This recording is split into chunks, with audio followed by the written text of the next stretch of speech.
آج عید الفطر کا دن ہے۔ اللہ تبارک و تعالی ہم سب کے لیے برکتوں والا دن بنائے۔ میں تمامی اہل اسلام کو مبارکبادی پیش کرتا ہوں۔ عید جو ہے عربی لفظ ہے، عید کا مطلب ہوتا ہے بار بار آنے والی چیز، چونکہ یہ پلٹ کر ہر سال ہمارے درمیان آتی ہے، جس کی وجہ سے اس کو عید کہا جاتا ہے اور خوشیوں کا دن ہے۔ اللہ کے حبیب صلی اللہ تعالیٰ علیہ وسلم ہجرت فرما کر جب مدینہ طیبہ تشریف لے گئے، وہاں کے لوگ سال میں 2 مرتبہ عید مناتے تھے، لیکن ان کی عید کا طریقہ کار الگ تھا۔ وہ لہو و لعب، خرافات، عیاشیوں میں ڈوب کر اپنی عید کا اظہار کرتے تھے۔ اللہ کے حبیب صلی اللہ تعالیٰ علیہ وسلم نے فرمایا، اس سے بہتر 2 دن اللہ تعالیٰ نے تمہیں عطا فرمائے، ایک عید الفطر ہے اور ایک عید الاضحیٰ ہے۔ بخاری شریف کی حدیث پاک میں ہے، اللہ کے حبیب صلی اللہ تعالیٰ علیہ وسلم نے فرمایا، ہر قوم کی ایک عید ہے اور اہل اسلام کے لیے، مومنین کے لیے عید الفطر اور عید الاضحیٰ عید کا دن ہے، خوشیوں کا دن ہے۔ اور قرآن میں اللہ فرماتا ہے، قل بفضل اللہ وبرحمتہ فبذلک فلیفرحوا۔ اے محبوب صلی اللہ علیہ وسلم، آپ فرما دیں، اللہ کا فضل اور اس کی رحمت جب پہنچے تمہارے پاس تو خوب خوشیاں مناؤ۔ تو اللہ کا فضل ہے اور یہ اللہ کی رحمت ہی ہے جو پورے مکمل رمضان کے بعد اللہ تعالیٰ نے عید کا دن عطا کرتا ہے۔ تو آج خوشیوں کا اظہار کرنی چاہیے، اسی لیے آج روزہ رکھنا بھی منع ہے، بلکہ آج کا روزہ حرام ہے۔ اس کی وجہ یہ ہے کہ آپ اللہ تعالیٰ کی دی ہوئی نعمتوں کا اظہار کریں، عمدہ سے عمدہ لباس پہنو، عمدہ کھانے کھاؤ، دوسروں کو بھی کھلاؤ، دوسروں کا بھی خیال رکھو۔ ظاہر سی بات ہے، گھروں کو رنگ و روغن کرنا، لوگوں سے ملاقات کرنا، ہدیے تحائف لینا اور دینا، یہ تمام چیزیں عید کی رسومات میں سے ہیں اور یہ تمام کے تمام اہل اسلام کے خواص میں سے ہے۔ اور ہماری عید خرافات عیاشیوں میں ڈوبنے کا نام نہیں ہے۔ سب سے بہترین عید ہے اللہ کے حضور سجدہ کرنا اور اسی کے حضور طلب کرنا کہ مولا، جس طرح تو نے آج ہمیں خوشی کا دن عطا کیا ہے، قیامت کے دن بھی ہمارے چہروں میں سرور عطا کر دے، ہمارے لیے قیامت کے دن بھی جنت کا فرمان عطا کر کے عید کی خوشیاں دوبالا فرما دے۔ اصل عید تو اس کی ہے جس کے روزے قبول ہو گئے۔ رسول کریم صلی اللہ تعالیٰ علیہ وسلم کی احادیث میں یہ بھی ملتا ہے، مولا کریم اپنے فرشتوں سے فرماتا ہے، اے فرشتوں، اس مزدور کی اجرت کیا ہے جو پورے مہینے بھر کام کیا ہو اور اجرت کا دن آئے؟ تو فرشتوں نے کہا کہ مولا، کام کرنے والے کو مکمل کیا ہو تو اس کی اجرت بھی مکمل دینی چاہیے۔ رب تعالیٰ نے فرمایا، یہ میرے بندے آج جو عید کے لیے نکلے ہیں، رب تعالیٰ فخر فرماتا ہے فرشتوں پر اپنے ان بندوں کو دکھا کر، یہ اپنے گھروں کو لوٹ رہے ہوں گے، اس سے پہلے میں ان کی سب کی مغفرت فرما دوں گا۔ آج ہمارے لیے رب تعالیٰ کی طرف سے سب سے بہترین تحفہ ہے ہماری بخشش کا اعلان، اور تمامی عالم اسلام کے لیے میں آج اپنا یہی میسج دینا چاہوں گا۔ حضور اکرم صلی اللہ تعالیٰ علیہ وسلم جب عید کا دن آتا تو قیدیوں کو بھی رہا کر دیتے تھے، اور دلوں میں موجود کوئی بھی کینہ، بغض، عداوت، نفرت نہیں رکھنا چاہیے۔ آج سب سے بہترین عید وہ ہے کہ گلے سے گلے ملنے کی بجائے دل سے دل ملا لیا جائے اور ایک دوسرے کو معاف کر دیں، چاہے وہ جس طرح کے بھی معاملات رہے ہوں۔ اس لیے کہ حدیث میں ہے، آج تم اگر یہاں بندے کو معاف کرو گے، کل قیامت کے دن مولا تم کو معاف فرمائے گا۔ رب تبارک و تعالی ہمارے دلوں کی سختیوں کو دور کرے، ہم سب کے دلوں میں مولا اتحاد، اتفاق، محبتیں عطا کرے، اور یہ جو دن آج لاک ڈاؤن کے ہیں جلد ختم ہو جائیں۔ رب تعالیٰ سے دعا ہوں، مولا ہماری مسجدوں کے دروازے ہمارے لیے کشادہ فرما دے، عالم اسلام پر رحم و کرم فرمائے، اور اس بلا اور وبا سے ہم سب کو، ہمارے خاندانوں کو محفوظ فرمائے، عزت سے زندگی عطا کرے اور عزت کے ساتھ ہمارا خاتمہ عطا فرمائے۔ قیامت کے دن میرے آقا صلی اللہ تعالیٰ علیہ وسلم کی شفاعت کے ساتھ جنت میں میرے آقا صلی اللہ علیہ وسلم کا پڑوس ہونا نصیب فرمائے۔ عزیزان گرامی وقار، انسان کو اللہ تبارک و تعالیٰ نے جو خصوصیات عطا کی، اس میں خاص طور پر زبان اور بیان کی خصوصیت بہت۔ شیخ سعدی رحمت اللہ تعالی علیہ فرماتے ہیں، تا مرد سخن نہ گفتہ باشد، عیب و ہنرش نہ ہفتہ باشد۔ جب تک آدمی بات نہیں کرتا، اس کی اچھائی بھی چھپی ہے، برائی بھی چھپی۔ انسان اپنے کلام سے، اپنی بات سے سمجھ میں آ جاتا ہے کہ کس کیٹیگری کا ہے، کس لیول۔ اس کی گفتگو کے آداب اس کی حقیقت بتاتے ہیں، بلکہ یہاں تک اس کے نسب کا بھی پتہ لگا لیا جاتا ہے اور اس کی تربیت کا بھی اندازہ ہو جاتا ہے۔ حضرت لقمان حکیم سے پوچھا گیا، نیکی کس کا نام؟ تو آپ نے فرمایا، 2 چیزیں اور بہت چھوٹی۔ نیکی 2 چیزیں ہیں جو بہت چھوٹی ہیں۔ کہا کیا ہے؟ کہا کہ ملاقات میں لوگ اپنے بھائیوں سے مسکرانا اور نرم، ساری نیکیوں کی جڑ ہے یہ نرم گفتگو کرنا اور لوگوں سے خندہ پیشانی کے ساتھ مسکرا کر ملاقات کر. لیکن میرے عزیزو یہ دو چیزیں بناوٹی تو بہت سارے لوگوں کے ساتھ آ سکتی، اخلاق تصنع جس کو کہتے ہیں تکلف کے ساتھ بہت سارے لوگوں کے ساتھ آ سکتی، لیکن حقیقت میں جس انسان کی طبیعت میں یہ دو چیزیں ہونی چاہیے وہ کب سمجھ میں آتی ہیں؟ اس وقت مولا علی کرم اللہ وجہہ نے فرمایا کسی انسان کو اس کی حقیقت دیکھنا ہو تو غصے کے عالم میں اسے دیکھ، وہ اپنے آپے سے باہر ہوتا ہے یا اپنے مزاج کے خلاف کس طرح بات کو سن کر کے تحمل رکھتا ہے. سب سے بڑا پہلوان وہ ہے جس نے اپنے غصے کو کنٹرول کیا اور اپنی زبان پر قابو، ورنہ یہ وہ لمحہ ہے جب انسان پھٹ پڑتا ہے، جو دل کے اندر ہے سب کہہ جاتا ہے. آپ کو میں بتاؤں نبی کریم صلی اللہ تعالی علیہ وسلم کے عظیم اخلاق، بخاری شریف کی حدیث ہے، حضور مسجد نبوی میں تشریف فرما ہے. اس وقت مسجد نبوی، آج ہو سکتا ہے آپ کے ذہن میں جو امیج ہے مسجد نبوی کی بہت بڑی عالی شان مسجد، لیکن وہ زمانہ نبوی میں اس طرح کی نہیں ہے، کچی دیواریں تھی، اوپر چھپر کے چھت پڑے ہوئے تھے اور مٹی کی زمین تھی. یہ مسجد نبوی کی شکل اس زمانے میں حضور اکرم صلی اللہ تعالی علیہ وسلم اپنے صحابہ کے ساتھ بیٹھے ہیں. ایک دیہات کا رہنے والا شخص آیا. ایک بات یاد رکھیں کہ دیہات میں، گاؤں میں رہنے والوں کے اخلاق اور تمیز میں بڑا فرق ہوتا، ان کے ہاں آداب کی کمی ہوتی. وہ شخص آیا اور مسجد نبوی میں آ کر حضور صلی اللہ علیہ وسلم سے کچھ بات چیت کیا اور تھوڑی دیر کے بعد مسجد میں ہی کھڑے ہو کر پیشاب کرنا شروع. بخاری شریف میں یہ حدیث موجود. جب مسجد نبوی میں کھڑے ہو کر پیشاب کرے تو صحابہ اکرام سب دیکھ کر کے دوڑانے لگ گئے، خذوہ خذوہ، پکڑو اس کو پکڑو اس کو. اور صحابہ دوڑاتے تھے، وہ پیشاب کرتے ہوئے بھاگتا تھا. نبی پاک صلی اللہ تعالی علیہ وسلم نے فرمایا دعوہ، چھوڑ دو اس کو، کر لینے دو، پیشاب کر رہا ہے مسجد میں، چھوڑ دو اس کو. جب وہ صحابہ اکرام حضور کا حکم سنتے ہیں سب پیچھے ہٹے. تھوڑی دیر کے بعد نبی کریم صلی اللہ تعالی علیہ وسلم نے صحابہ سے فرمایا پانی کے ڈول بھر کر کے لائے جائیں. صحابہ سے ہی منگوایا، پانی کے ڈول بھر کر کے لائے گئے اور مسجد نبوی کے میدان میں فرش پر بہایا گیا اور صاف کیا گیا. اب وہ شخص نہایت ہی ڈرا سہما کھڑا تھا، میرے ساتھ کیا ہوگا، میں نے پیشاب کیا، اب مجھے یہ لوگ قتل کر ڈالیں. نبی کریم صلی اللہ تعالی علیہ وسلم نے قریب بلایا اور فرمایا، نہایت نرم گفتگو کے ساتھ حضور فرماتے ہیں یہ اللہ کا گھر ہے، یہاں پیشاب نہیں پیشانیاں رکھی جاتی. بس یہ جملہ ہے، بخاری شریف میں موجود ہے، یہاں عبادت کی جاتی ہے. اتنا کہہ کر رخصت ہو گئے، رخصت کر دیا. وہ دیہات سے آیا ہوا جو نوجوان تھا یا شخص تھا، باہر نکلتے ہی وہ کلمہ طیبہ پڑھ کر حضور کی غلامی میں شامل. میں نے وہ بلند عالی اخلاق نہیں دیکھے. نبی کریم صلی اللہ علیہ وسلم کے بارے میں قرآن کہتا ہے فَبِمَا رَحْمَةٍ مِّنَ اللَّهِ لِنْتَ لَهُمْ، اللہ کی رحمت سے آپ لوگوں کے لیے نرم ہیں، اس لیے لوگ آپ کے ارد گرد لگے ہوئے رہتے ہیں. وَلَوْ كُنْتَ فَظًّا غَلِيظَ الْقَلْبِ لَانفَضُّوا مِنْ حَوْلِكَ، اے رسول اگر آپ سخت دل ہو جائیں تو پھر یہ سب چھٹ جائیں گے، آپ سے دور ہو جائیں گے. اس رسول کے لیے جب کہا گیا ہے کہ اگر آپ سخت ہو جائیں تو لوگ چھوڑ کر کے دور ہو جائیں گے، تو ہمارے اور آپ کے لیے کس قدر لہجے کی پابندی ضروری. ہاں عزیزان گرام وقار، اپنی گفتگو، اپنے کلام، اپنی بات چیت سے آپ اپنے سلیقے بتاتے ہیں. گالی گلوچ کرتے ہوئے جن کی صبح شامیں ہوتی ہیں ان کو دیکھ کر کے ہی پہچان میں آ جاتا کس گھر سے یہ تعلق رکھتا ہے، کہاں ان کی تربیت ہوئی ہے، کس طرح ان کے آداب سکھائے گئے. اسی لیے میرے عزیزوں، بچوں کو آوارہ بھی نہ چھوڑ دینا کہ وہ اپنی زبان گلی کوچوں سے سیکھ کر کے جائیں. کل کو ہوگا یہ کہ اس کی زبان کی وجہ سے لوگ تمہیں تان و تشنیع کریں گے، اس کا باپ ایسا ہوگا اس لیے بچہ ایسا، اس کی ماں اس طرح ہوگی اس لیے اس کی گفتگو ایسی ہے. کیونکہ موسٹلی زیادہ طور پر بچے اپنے ماں باپ کے اخلاق کو نقل کرتے ہیں، ٹرانسفر ہوتی چلی جاتی ہیں. ایک بار حضور اکرم صلی اللہ تعالی علیہ وسلم مسجد نبوی سے باہر نکل کر جا رہے ہیں. توجہ میرے عزیزوں، اخلاق کہاں دکھانے چاہیے اور ہماری بات چیت کے انداز ہمیں کہاں ہونا چاہیے میں آپ کو بتاؤں. حضور تشریف لے کر جا رہے ہیں، صحابہ اکرام کھڑے تھے حضور کے اطراف. مدینہ طیبہ کی ایک بوڑھی خاتون جس کا ذہنی توازن کھویا ہوا ہے، یعنی وہ دماغی طور پر ڈسیبل، اور وہ آئی جا رہی تھی.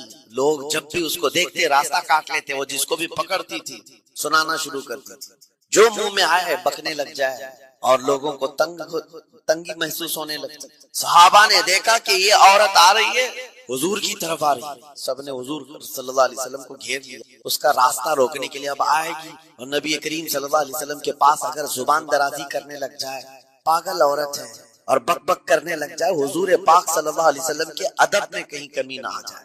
صحابہ کا یہ ہمیشہ اہتمام رہتا ہے۔ حضور اکرم صلی اللہ علیہ وسلم نے دیکھا تو صحابہ سے کہا ہٹ جاؤ، اس کو آنے دو، ہٹ جاؤ، اس کا راستہ چھوڑ دو۔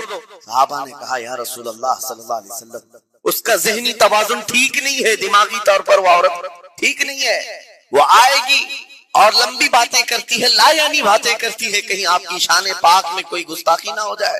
صحابہ روک رہے تھے، حضور پاک صلی اللہ علیہ وسلم نے سختی سے فرمایا، ارشاد فرمایا ہٹ جاؤ، اس کا راستہ چھوڑ دو، مجھے پتا ہے پورے مدینے میں اس کی کوئی نہیں سنتا، میں بھی نہ سنوں تو کس کو سنائے، اگر میں بھی نہ سنوں تو وہ کس کو سنائے۔ یہ میرے مصطفیٰ کریم صلی اللہ تعالی علیہ وسلم کے دربار عالی جاہ کی وہ بلند اخلاق کریمانہ کی ایک مثال ہے، جس کو خود میرے آقا نے فرمایا بعثت لأتمم مکارم الاخلاق۔ عزیزان اکرام وقار، لوگوں کے آج حالات ایسے ہیں کہ اچھے لوگوں کے ساتھ اخلاق الگ دکھائے جاتے ہیں، چھوٹے لوگوں کے ساتھ اخلاق الگ دکھائے جاتے ہیں، سٹیٹس کا آدمی ہو تو اس کے ساتھ ملنے کے طریقے الگ ہیں، اور غریب کوئی آ جائے، فقیر کوئی آ جائے تو اس سے ملنے کا انداز الگ ہو جائے۔ یہ نہ ہو، یہ ہم سب کے لیے نصیحت ہے۔ اسی ممبئی کی سرزمین پر میں آپ کو بتاؤں، ایک ماہم شریف میں بزرگ حاجی صاحب ہوا کرتے تھے، آج سے تقریباً 10-12 سال پہلے۔ کئی لوگوں سے ایک سوال کرتے تھے پکڑ پکڑ کر کہ میرا ایک سوال ہے، آپ جواب دیں گے، میرا ایک سوال ہے۔ کئی علماء سے انہوں نے پوچھا، مجھ سے بھی انہوں نے، جب میں نیا تھا مصر سے پڑھ کر کے آیا تھا، میرے پاس آ کر کہا کافی سالوں سے میرے ذہن میں ایک سوال ہوتا ہے، میں آپ سے بھی پوچھنا چاہتا ہوں۔ کہا بتائیے۔ کہا میں حضور سرکار مجاہد ملت رحمت اللہ علیہ کا مرید ہوں، علامہ حبیب الرحمان مجاہد ملت رئیس اعظم اڑیسہ، جن کے خدمات جلیلہ آج ہو سکتا ہے نئی جنریشن کو نہ معلوم ہو، ان کا لقب ہے مجاہد ملت، جنہوں نے سنیت کی بقا کے لیے اپنا تن من دھن سب قربان کیا تھا۔ وہ مجاہد ملت عظیم بزرگ ولی کامل۔ ورما یہ حاجی صاحب کہتے ہیں کہ میں ایک نارمل آدمی کڑیا تھا، یعنی گھر بنانے کا کام کرتا تھا۔ جب وہ ممبئی تشریف لاتے تو دوڑ کر کے ہر جگہ سے لوگ مل، میں بھی گیا تھا، اور اس وقت میں جوان تھا۔ حضور مجاہد ملت رحمت اللہ علیہ کی بات وہ بتا رہے ہیں کہ لوگ لائن لگا کر کے مسافہ کر رہے تھے، مل رہے تھے۔ جب مل رہے تھے تو پھر میرا نمبر آیا، میں ملنے کے لیے گیا۔ بزرگوں کے سب ہاتھ چومتے ہیں، یہ ہمارے سنی ادب، علماء ذوی احترام کے ہاتھوں کا بوسہ لینا یہ مستحسن ہے، یہ ہمارے آداب میں سے، معمولات اہل سنت میں سے۔ تو جب سب لوگ ان کے دست بوسی کر رہے تھے، ہاتھ چوم رہے تھے، میں بھی قریب گیا، اور جب میرا نمبر آیا میں ہاتھ چومنے کے لیے گیا تو انہوں نے میرا ہاتھ لے کر خود ہی چوم لیا۔ وہ بزرگ عالی جاہ ولی کامل جن کو دنیا مجاہد ملت کہتی ہے، میرا ہاتھ انہوں نے چوم لیا، اور میرے اندر ایسی پشیمانی تھی کہ میں کیا کروں سمجھ میں نہیں آیا۔ میں ایک معمولی سا کڑیا، اور کہاں ان کا مقام، کہاں میرا۔ تو اس کے بعد وہ اس بے چینی میں رہتے تھے کہ ایسا کیوں کیا، ایسا کیوں کیا، کیونکہ پوچھنے کا موقع ہی نہیں۔ ایک بزرگ تھے، ان کے خلیفہ تھے مجاہد، انہوں نے اس کا جواب دیا۔ میرے عزیزو کیا بہترین جواب۔ حضرت مجاہد ملت رحمت اللہ تعالی علیہ یہ چاہتے تھے کہ ہزاروں لوگ ہماری تعظیم کرتے ہیں تو کہیں ہمارے دماغ میں بادشاہت کا خیال نہ آئے، ہم غریب اور فقیر کا ہاتھ چوم کر اپنے نفس کی مخالفت بھی کرتے ہیں۔ اخلاق کریمانہ دکھانے کے لیے اسٹیٹس والوں کے ساتھ ہی نہیں، غربا فقراء کے ساتھ بھی وہ اخلاق، نبی کریم صلی اللہ تعالی علیہ وسلم کے وہ آداب آج اگر آپ اپنا لیں، بہت ساری کڑوی چیزیں ویسی ختم ہو۔ آج ممبئی کی سرزمین پر سب سے بڑا یہ چیلنج ہے بات کرنے میں، نوجوانوں کے تو آج پارے چڑھے ہوئے ہوتے ہیں، ان سے کوئی بھی بات کر لے، جس تیور میں یہ بات کرتے ہیں ایسا لگتا ہے کہ ابھی لڑائی ہو جائے گا، ابھی جھگڑا ہو جائے گا۔ اس کی عادت سی بن گئی ہے۔ آپ کو پتا ہے فرمایا گیا، عربی کا قول ہے جراحت السنان لها التیام ولا یلتام ما جرح اللسان، تلوار سے، چاقو سے دیا ہوا زخم سوکھ سکتا ہے، زبان سے دیا ہوا زخم کبھی نہیں سوکھتا، زبان سے دیا ہوا زخم نہیں سوکھتا۔ بولنے سے پہلے 1000 بار اس بات کو خیال ہونا چاہیے کہ میں جس کو بول رہا ہوں کہیں اس کا دل چھلنی تو نہیں ہو جائے۔ میری زبان یہ ہوتی 50 گرام کی چھوٹی زبان ہے، لیکن بڑے بڑے لوگوں کے کلیجے چیر کر رکھتی ہے، بڑے بڑے لوگوں کے دلوں میں سوراخ کر کے رکھتی ہے، زخمی کر کے رکھتی ہے اس کا استعمال۔ اسی لیے روایت میں ملتا ہے کہ جب انسان صبح کرتا ہے تو سارے اعضاء، ہاتھ پیر آنکھ کان ناک، سارے اعضاء سب سے پہلے زبان سے یہ عرض کرتے ہیں، اس کی پناہ مانگتے ہیں، کہتے ہیں آج تو صحیح سلامت رہے گی تو ہم سب صحیح سلامت رہیں گے۔ اور اگر تو پھسل گئی تو عذاب ہم پر بھی ہوگا۔ زبان بولتی ہے، مار کسی اور کو پڑتی ہے، کوئی زبان کو مارتا نہیں ہے، گالی زبان دیتی ہے لیکن مار کبھی پیٹھ پہ پڑتی ہے، سر پہ پڑتی ہے، ہر جگہ پڑتی ہے۔ تو یہ زبان نبی کریم صلی اللہ تعالی علیہ وسلم نے ارشاد فرمایا، من یضمن لی ما بین لحیتی وما بین، حضور پاک صلی اللہ تعالی علیہ وسلم فرماتے ہیں جس نے دو چیزوں کی ضمانت مجھے دے دی، حفاظت کی، میں اسے اضمن لہ الجنہ، میں اس کو جنت میں لے جانے کی ضمانت دیتا ہوں۔ دو چیزیں کیا ہیں؟ حضور فرماتے ہیں ایک دو جبڑوں کے بیچ میں جو موجود زبان ہے اس کی حفاظت کر لے، اور دو رانوں کے بیچ میں جو شرمگاہ اس کی حفاظت کر لے، یہ دو چیزیں جس نے بچا لیا میں اس کو جنت میں لے جانے کی ذمہ داری ضمانت دیتا ہوں۔ اس کا کتنا بڑا کردار ہے، یہ زبان کا کتنا بڑا کردار ہے۔ اور حضور نے ایک بار پکڑ کر کے فرمایا تھا، زبان کو پکڑ کر کے کہا تھا یہ وہ زبان ہے جو انسان کو جنت میں بھی لے جاتی ہے اور دوزخ میں بھی لے جاتی ہے۔ کلمہ کس سے پڑھتے ہیں آپ؟ لا الہ الا اللہ، زبانی سے تو پڑھتے ہیں، اسی کلمے نے آپ کو جنت تک پہنچایا۔ اور کافر جو کفر کرتا ہے وہ بھی زبان سے ہی کرتا ہے، اور زبان اسے ہمیشہ کی دوزخ میں لے جاتی ہے۔ اس زبان کو چلانے سے پہلے 1000 بار سوچ لیں کہ آج لہجوں کی سختیاں بڑھتی چلی گئیں، اور آپ کو پتا ہے قرآن پاک میں رب تعالیٰ نے یہ فرمایا وَلَا تَقُلْ لَهُمَا اُفٍّ وَلَا تَنْهَرْهُمَا، والدین کے بارے میں بچوں کو کیا کہا گیا؟ ان کو اف تک نہ کہو۔ لیکن زبان جب کھلتی ہے نا، ماں باپ کے خلاف نوجوانوں کو ہم نے دیکھا ہے گالی گلوچ کرتے ہوئے اور اتنی بری باتیں کہتے ہوئے، معاذ اللہ۔ عزیزان گرامی وقار، حضور نے تو یہ فرمایا جس نے پلٹ کر کے اپنے ماں اور باپ کو سخت لہجے میں بات کیا یا ان کی نافرمانی کی، حضور فرماتے میرا دل چاہتا ہے کہ اس کے گھر کو آگ لگا دو۔ اس لیے اس بات کو ہمیشہ یاد رکھے، تمہارے لہجے کی سختیاں کسی کو زخمی کر دیں تو آخرت خراب ہو جائے گی، آخرت خراب ہو جائے گی۔ حضرت علقمہ رضی اللہ تعالیٰ عنہ، حضور کے صحابی، حضور صلی اللہ علیہ وسلم کے صحابی، آخری وقت آ گیا لیکن زبان نہیں کھلتی تھی۔ حضور پاک صلی اللہ علیہ وسلم کے پاس سفارش لائی گئی کہ آپ کے وہ ساتھی ہیں انتقال کر رہے ہیں لیکن زبان پر کلمہ بھی نہیں آتا۔ حضور تشریف لائے، دیکھا، پوچھا گھر میں ان کے کون کون ہے؟ کہا بیوی اور ماں کو بلایا، وہ کہا علقمہ کے بارے میں کیا کہتی ہو، کیسا تھا؟ کہا بہت اچھا، پرہیزگار، عبادت گزار، ساری نیکوکاریاں اس کے اندر ہیں۔ تو پھر حضور نے پوچھا اچھا یہ بہت نیک تھا، تم بھی اس سے راضی ہو کہ نہیں ہو؟ ماں نے کہا میں نہیں راضی، میں راضی نہیں۔ کہا کیوں، وجہ کیا ہے؟ کہا یا رسول اللہ میرا اکلوتا بیٹا، میرا تنہا بیٹا تھا، بڑی محبتوں کے ساتھ اس کو پالا تھا، اور جب میں نے اس کی شادی کی اپنی بیوی کو لایا، اور جب بیوی گھر پر آ گئی تو میری بات کو ہلکے میں لیتا، اپنی بیوی کی بات کو فوقیت دیتا، ترجیح دیتا، اور اس وقت غالباً یہ باتیں تھی کہ زبان سے کوئی کلمہ ان کے نکلا ہوگا جو بیوی کی حمایت میں تھی، ماں کو تکلیف پہنچ گئی۔ کہا میرا دل گوارا نہیں کرتا، میں اس سے راضی نہیں، باقی وہ بہت نیک بندہ ہے، بہت اچھا۔ حضور نے فرمایا دیکھو زندگی کے آخری پڑاؤ پر آ چکا ہے، روح نکلنے کو ہے، معاف کر دو۔ وہ بھی صحابیہ تھی، انہوں نے کہا آقا آپ کا حکم ہے یا مشورہ ہے؟ اگر حکم ہے تو پھر ماننا ہے۔ حضور نے فرمایا نہیں حکم نہیں، مشورہ ہے۔ کہا مشورہ ہے تو پھر دل نہیں چاہتا، دل نہیں چاہتا۔ حضور نے فرمایا صحابہ سے کہ لکڑیاں جمع کرو، آگ لگاؤ اور انہیں اٹھاؤ۔ آگ دہکائی گئی تو ماں کی ظاہر سی بات ہے ممتا بے چین ہو گئی۔ کہا ان کو میرے سامنے آگ میں ڈالیں گے؟ کہا ہاں، اس سے بہتر ہے کہ وہاں جلے گا، یہاں جلے۔ وہ ماں کہتی آقا آپ گواہ ہو جائیں، میں اپنے بیٹے کو ادھر معاف کیا، ان کی زبان پر کلمہ طیبہ جائے۔ میرے عزیزو یہ بتانا مقصود اس لیے ہے کہ زبان سے دیے ہوئے زخم خواہ والدین کو ہو، یہ معمولی نہیں ہوتے۔ ہو سکتا ہے آخری وقت تمہاری زبان بند ہو جائے اور کلمہ طیبہ بھی نہ جاری ہو، زبان کھلنے بھی نہ لگے، یہ حالات آ جائیں گے۔ اس لیے اپنی زبان کا کنٹرول برقرار رکھو۔ کس سے کیا کہنا ہے، ابھی میں اس کا دوسرا پارٹ بھی بتاتا ہوں زبان کے استعمال کا۔ یہ نرمی لہجے کے اندر ہونا بہت ضروری ہے، لیکن کچھ جگہوں پر سختی کی اجازت ہے، لیکن وہ مقامات الگ۔ نرم لہجہ حضور پاک صلی اللہ تعالی علیہ وسلم کے فرامین میں سے ہے۔ ایک بات بڑی بغداد مقدسہ میں نے ایک ولی پاک کی زیارت کی، ان کے آستانے پر بھی میں ابھی بیان کیا تھا۔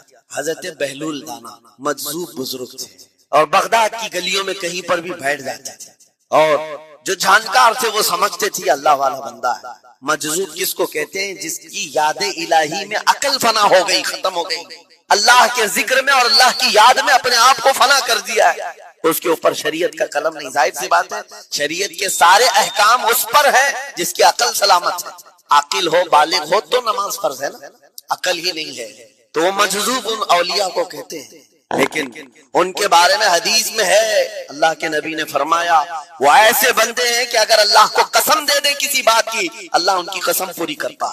وہ بہلول دانا بیٹھے ہوئے تھے. بغداد کا ایک مشہور تاجر تھا لیکن خستہ حال تھا, بہت نقصان اٹھا چکا تھا, خسارے میں چل رہا تھا, بزنس پورا لاس میں, اور وہ پریشان حال بہلول دانا کے پاس آیا, گرا, کہا کہ حضور مجھے بچا لیں, رحم کر لیں, میں تاجر ہوں, لٹ گیا ہوں, لاس میں ہوں, کچھ آپ فرما دیں میں کیسے اس بھور سے نکلوں. بہلول دانا نے دیکھا, کہا ٹھیک ہے کچھ پیسے بچے, کہا ہاں ہے, وہ بس اتنا سرمایہ ہے کہ مال لیتا ہوں پھر بیچ دیتا ہوں, نفع نہیں ہوتا. بہلول دانا نے کہا ایک کام کر, کالا کپڑا جتنا ملتا ہے سب خرید لے, پورے شہر سے کالا کپڑا جہاں جہاں مل جائے سب لے کر اسٹاک کر لے. کہا جی حضور آپ نے جیسا فرمایا. گیا, جتنا سرمایہ تھا سب لگا دیا, کالا کپڑا خرید کر ایک جگہ اسٹاک کر. اللہ والے کا حکم تھا.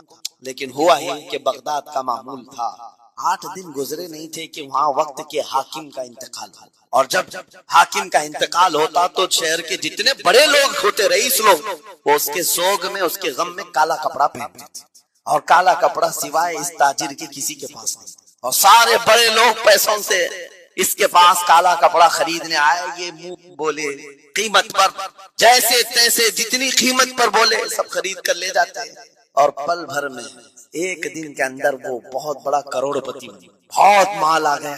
یہ بات یاد رکھیں, اللہ مال دیتا ہے, اس کے بعد پھر آزمائش بھی. مال اتنا آ گیا, اب لے کر کے مستیاں تھی, چند دن گزرے. ظاہر سی بات ہے مال کو بڑھانے کی تمنا ہر ایک کی ہوتی ہے, کوئی یہاں پر اینڈ کرنے والا نہیں ہے دنیا میں, چاہے اس کا بزنس اربوں پر بھی پہنچ جائے, اسے آگے پہنچنا ہے. چند دن گزرے تھے, 8-10 دن, پھر آیا حضرت بہلول دانا کو ڈھونڈتے ہوئے. ایک جگہ میدان میں یہ مجذوب بزرگ بیٹھے ملے, آیا اور کہا او دیوانے بتا اب کیا خریدوں, پیسہ بہت ہے ابھی میرے پاس, بتا دیوانے اب کیا خریدوں. انہوں نے دیکھا, کہا کہ لہجہ تو بدلا ہوا ہے, پیسہ بہت زیادہ تھا. کہا کہ ٹھیک ہے کوئی بات نہیں, اللہ والوں کو ان سب چیزوں سے کوئی لینا دینا نہیں. آپ نے کہا مال جتنا ہے تیرے پاس سب لے کر کے خربوز خرید لے, تربوز خرید لے, جس کو کلنگڑ کہتے ہیں, تربوز پورے خرید لے. اس نے کروڑوں کی جائیداد پورے تربوزوں میں لگا دی, سب تربوز خرید کر اسٹاک کر دیا ایک جگہ. اور اس کے گمان میں یہی تھا کہ چند دن گزریں گے, کوئی ایسا ہی حادثہ ہوگا جب تربوز منہ مانگی قیمت پہ لوگ خریدیں گے اور میں بیچوں گا. پورا مال تربوز میں لگایا, 2 دن 4 دن 6 دن 8 دن گزرے, کوئی حادثہ نہیں. ادھر تو تربوز سڑنے لگ گیا, وہ تو زیادہ دن اسٹاک نہیں کیے جا سکتے, سڑن شروع ہو گئی. پھر تھوڑے دنوں کے بعد پورے کے پورے سڑ گئے, کروڑوں کا مال تربوز میں سڑ کے چلا. وہ بیچ بھی نہیں سکا, کچھ نہیں کر سکا, واپس چیختا چلاتا اسی حالت میں آیا, پہلے سے بھی زیادہ بدتر حالت میں آ گیا ہوں. دوڑتے ہوئے آیا, حضرت بہلول دانا کو ڈھونڈتے ہوئے. کہاں ہیں وہ؟ اسی جگہ بیٹھے ہوئے مٹی میں بیٹھے رہتے تھے. قریب آیا اور کہنے لگا کہ آپ نے میرے ساتھ ایسا کیوں کیا بہلول؟ بہلول دانا نے کہا کیا ہوا؟ کہا میں تو لٹ گیا, تربوز میں پیسے لگائے آپ کی وجہ سے اور پورے سڑ گئے. بہلول دانا نے کہا میں نے تو کچھ نہیں کیا, پہلے تو تجھے نفع ملا تھا وہ تیرے لہجے کی وجہ سے, اب خسارہ ہوا ہے تیرے لہجے کی وجہ سے. پہلے جو آیا تھا بات کرنے کے لیے اس وقت تیری تمیز الگ تھی, تیری تہذیب الگ تھی, اخلاق الگ تھی. گڑ گڑا کر کہا تھا کہ میں لٹ گیا ہوں آپ رحم کر دیں. دوسری بار آ کر کے کیا کہا, او دیوانے بتا کیا خریدوں. لہجہ بدل گیا تو پوری حیثیت بدل گئی. زبان ہماری اونچائی پر بھی لے جاتی ہے اور نیچے بھی لے آتی ہے. اس بات کو ہمیشہ ملحوظ رکھیں کہ اس زبان سے بہت سارے لوگ نفع بھی اٹھاتے ہیں, بہت سارے لوگوں کو نقصان بھی ہوتا ہے. لیکن ساتھ میں یہ بات بھی عرض کروں, نرم گفتگو کرنے کا عادی ہر ایک کو ہونا چاہیے. نرم گفتگو کرنے کا عادی ہر ایک کو ہونا چاہیے, اس کی نیکیوں کی علامت ہے, اس کے اخلاق کی علامت ہے. لیکن ساتھ میں امام شافعی رحمت اللہ تعالی علیہ نے یہ بھی فرمایا, چاہے جتنی بھی نرم طبیعت ہو انسان, اللہ اور اس کے رسول کے لیے غیرت ہونی چاہیے. اللہ اس کے رسول کے خلاف بات سنے تو پھر نرم لہجے کا استعمال نہ کرے, پھر وہ بزدلی کہلائے, وہ بزدلی کہلائے. آج میں ایک بات یہ بھی بتا دوں, بہت سارے لوگ یہ سمجھتے بھی, ابھی چند دن قبل میں ماررہ متحرہ میں بیان کیا اخلاق کے اولیاء اکرام کے مذہب و مسلک پر، اور پچھلے 15 سالوں سے میں نے بہت سارے خطابات کیے ہیں اخلاق پر، معاشرے کی برائیوں پر، لیکن ابھی چونکہ چند دنوں میں جلسے پروگرام بہت سارے ہو گئے اور عظمت ناموس رسالت پر زیادہ گفتگو ہونے لگی، تو لوگوں میں ایک امیج الگ بیٹھی ہوئی۔ اور ابھی ہم نے اخلاق حسنہ پر گفتگو کیا کی 8 دن پہلے ایک بزرگ نے مجھ سے پوچھا ایسی بھی تقریر کرتے ہیں آپ ایسی بھی تقریر کرتے ہیں، یعنی نرم گفتگو بھی کرتے ہیں؟ مطلب یہ ہے کہ ہماری امیج ایسی بنا کر رکھیں کہ ہم ہر وقت چلاتے رہتے، ہر وقت للکارتے رہتے۔ میرے عزیزوں، میں یہاں پیغام دینا چاہتا ہوں، ہم قرآن کے اس آیت پر عمل کرنا چاہتے ہیں جو مولا نے فرمایا اشداء علی الکفار رحماء بینہم، مومنین کی شان ہے، صحابہ کی شان ہے، وہ کافروں پر سخت ہوا کرتے ہیں اور مومنوں کے لیے نرم دل ہوا کرتے ہیں۔ زبان کی نرمی ایمان والوں کے لیے ہے، زبان کی نرمی محبت مصطفیٰ کے لیے ہے، عاشقان مصطفیٰ کے لیے ہے، ساتھ میں زبان کی سختی کفار و مشرکین کے لیے ہے، گستاخان رسول کے لیے ہے۔ اور اگر یہ چیز نہیں آئی تو پھر آپ سمجھ لیں نیک اس وقت نہیں کہلائے گا آدمی۔ بعض لوگوں کو ایسا لگتا ہے نرم بات کرنا چاہیے، نرم گفتگو، بالکل صحیح ہے، یہ اخلاق ہے، لیکن اگر ایسے مقامات پر جہاں تمہارے نبی کو کوئی گالی دے رہا ہو، رب کی شان میں کوئی بھونک رہا ہو، اس وقت تم کہو کہ اخلاق ہے، نرم بات کرنا چاہیے، یہ بے غیرتی ہے، یہ بے غیرتی ہے۔ تمہاری بیوی کو اگر تمہارے سامنے کوئی چھو دے اور اس کے بعد تم ہنس کر کے اس سے کہو ٹھیک ہے جائیے صاحب، آپ کو کہا جائے گا بے غیرت آدمی، بے غیرت آدمی ہے۔ انسان کو اپنی بیوی، اپنی بیٹی، اپنی ماں پر بھی غیرت ہوتی ہے، وہ سنتا نہیں ہے، یہ پیدائشی ہے، فطرت ہے انسان۔ اور مومن کی شان یہ ہے سب سے بڑی غیرت اس کے لیے اللہ اور اس کے رسول کے لیے ہوا کرتی، اللہ اور اس کے رسول کے لیے۔ ماں اور باپ کو گالیاں ایک وقت میں برداشت کر بھی لے جائے، لیکن اللہ اور اس کے رسول کی شان میں وہ ہرگز برداشت نہ کرے، یہ ایمان کی علامتوں میں سے۔ بہرحال میں نے زبان کے دونوں استعمالات کو بتایا، سخت لہجے بھی ہیں، نرم لہجے بھی ہیں، لیکن جب آپ کا پالا کسی گستاخ سے نہ پڑے تو ہمیشہ نرم گفتگو کرنے کے عادی بنے۔ مومنین میں نرم لہجے کا اختیار ہمیشہ رہے، اس سے اخلاق آپ کے بتائے دکھائے جاتے ہیں، اس سے آپ کے اخلاق معلوم ہوتے ہیں، ساتھ ہی معاشرے میں نرمی اور محبت کا ماحول بھی قائم ہوتا ہے۔ ڈانٹنے کے طریقے بھی میں آپ کو بتاؤں، میرے استاد، میرے والد گرامی فرمایا کرتے تھے، حضور حافظ ملت رحمت اللہ علیہ جو الجامعۃ الاشرفیہ مبارک پور کے بانی اور بڑے محدث، جنہوں نے ایک نہیں ہزاروں عالم پیدا کی، اس ہندوستان کی بات کر رہا ہوں، حافظ ملت رحمت اللہ علیہ پوری بخاری شریف پڑھاتے تھے، تقریباً 40 سال تک انہوں نے پڑھایا بخاری شریف۔ میرے والد ان کے شاگرد ہیں، فرماتے ہیں جب وہ بہت زیادہ ناراض ہو جاتے کسی سے، ڈانٹنا ہوتا، ہر استاد بچے کو ڈانٹتا ہے، کبھی کچھ بچہ نافرمانی کر جائے یا مزاج کے خلاف بات کرے تو استاد ڈانٹتا ہے، تو حافظ ملت رحمت اللہ علیہ اگر کسی شاگرد کو ڈانٹتے بھی غصے میں تو کہتے ہیں اے جنتی کیا کر رہا ہے، کہتے ہیں اگر یہ جملہ قبول بھی ہو جائے تو بچہ جنتی ہو جائے۔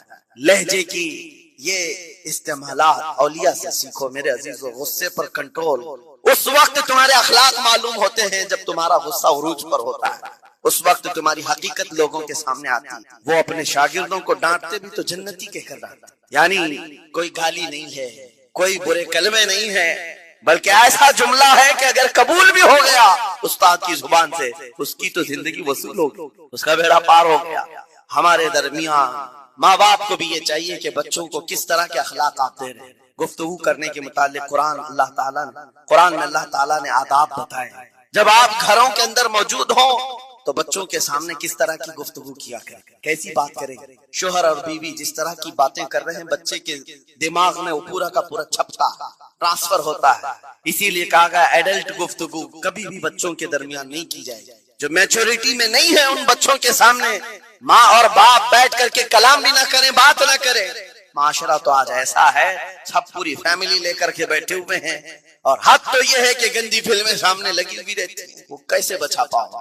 4 سال 5 سال کے بچے کے اندر بھی وہ گفتگو، وہ مکالمات، ایک دوسرے سے بات کرنے کی تمیزیں، وہ سب وہاں سے سیکھتا آ رہا ہے۔ گھروں کے اندر ماحول کو تبدیل کرنے کے لیے آپ کی اپنی زبان پر کنٹرول اور اپنے بچوں کی تربیت اور ان کی زبان پر کنٹرول بہت ضروری ہے۔ پھر دیکھنا آپ یہ معاشرہ پیدا کر کے کل کو آپ کا بچہ نکلے گا، اس کی تمیز، اس کے اخلاق پر ہر کوئی عش عش کرے۔ چند دنوں کی محنت ہے آپ کی، لیکن بچے جب سلیقے کے ساتھ گفتگو کریں تو لوگوں کا دل جیت لیا کرتے ہیں. بات کرنے کے آداب ایسے ہیں کہ لوگ دل جیت لیا کرتے ہیں. یہ میرے استاد